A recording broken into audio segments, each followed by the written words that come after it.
Hello, I'm Steve Davis. I'm Director of the Melbourne Brain Centre at the Royal Melbourne Hospital and University of Melbourne. And I'm Geoffrey Donnan, Professor of Neurology here at the Melbourne Brain Centre at the Royal Melbourne Hospital and University of Melbourne. Pleasure to be here. So it's been a very interesting and challenging time, Geoff, with the COVID era and implications for stroke and pre-hospital stroke care. It is fascinating, isn't it? Almost counterintuitively, the number of admissions have dropped. And this is not only here at the Royal Melbourne Hospital, but all around the world. Why do you think that is? I think people are scared to go to hospital, and it's mainly the mild cases that have dropped off, and we may see a surge later on. But the mobile stroke unit, our Melbourne pre-hospital care unit, has continued very, very active. So the urgent strokes are still presenting and still require treatment. Yes, well, you and I go on the mobile stroke unit quite often. I was out just the other day, and I think you're going out this week. You're quite right. We're just as busy as ever, and it does emphasise that this pre-hospital care is a mark of how we're going to do things in the future, isn't it? Because nothing probably will be quite the same in the future. Exactly.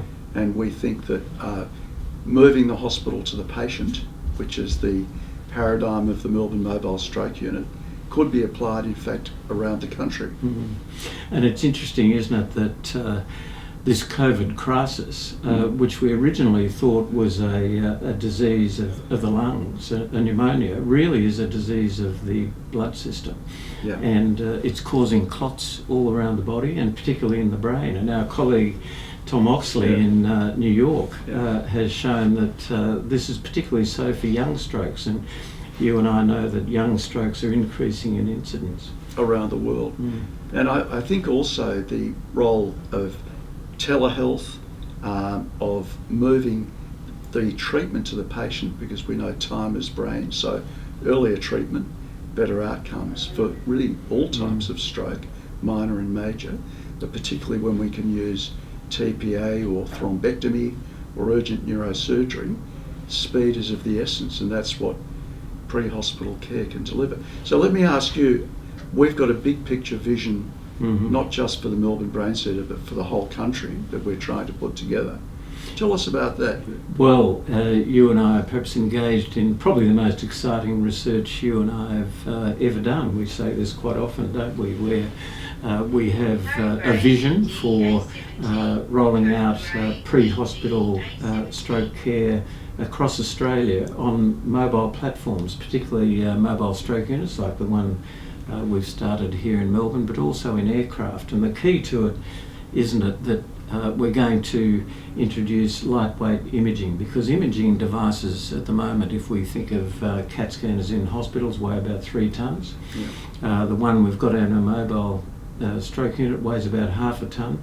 We think we'll be able to get them down to perhaps 100 kilograms, and that will make them ideal for aircraft. So we've got 3 different companies we're working with, 2 Australian, 1 a big international with a large Australian subsidiary, and 3 different products, all of which are likely to play out with prototypes over the next few years to go into helicopters, planes, fixed wing planes, and more standard regional ambulance vehicles. And this could be in fact quite transformative for Australia. And as we've said, the COVID crisis has perhaps accelerated this change in pre-hospital stroke management. In fact, health management, and what we plan is really a structural change which builds on what COVID has already caused. And I think we also need to be very aware that in any major medical retooling, we've got to think about the economic impact and economic stimulus, which is so important now, given the wreckage caused by COVID in terms of jobs and growth. So tell us your thoughts about that. Well, I couldn't agree more that there's a desperate need for us to inject money into the system to create jobs, and this program will indeed do that. And the other thing is, of course, we need to be always aware that anything we introduce has to be cost effective, and you and I know that we've had an external evaluation to show, in fact, it's highly cost effective if we do, at the end of our research program, roll this out more fully Australia-wide. Well, we've recently published papers that the Melbourne Mobile Stroke Unit is clinically effective, saves disability, is cost effective, and we think that these new lightweight devices, particularly for rural and remote Australians who are largely excluded from modern therapies, Indigenous Australians, it's likely to be even more cost effective than the current unit. And I think we both agree that one of the most exciting things about this whole initiative is the collaborative partners that we've engaged with, and we love working with the Royal Flying Doctor Service. Yeah. We love working with the Stroke Foundation, RMIT, who are just brilliant with their materials engineering and aerospace engineering, numerous other partners. Ambulance Victoria, the National Ambulance Group.